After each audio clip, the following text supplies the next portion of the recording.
अस्सलामुअलैकुम, नमस्ते, सत श्री अकाल। केम छो?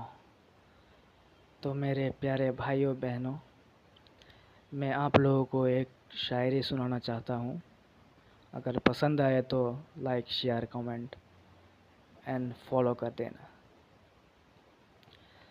अर्ज़ किया है, ना कर मोहब्बत तेरे बस की बात नहीं, ना कर मोहब्बत तेरे बस की बात नहीं, जो दिल करे मोहब्बत वो दिल तेरे पास नहीं।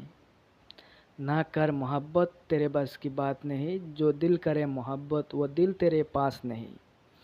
अगर मैं होता बादशाह तो कानून ऐसा बनाता, अगर मैं होता बादशाह तो कानून ऐसा बना देता, दिल तोड़ने वालों को सजाए मौत सुना देता, दिल तोड़ने वालों को सजाए मौत सुना देता।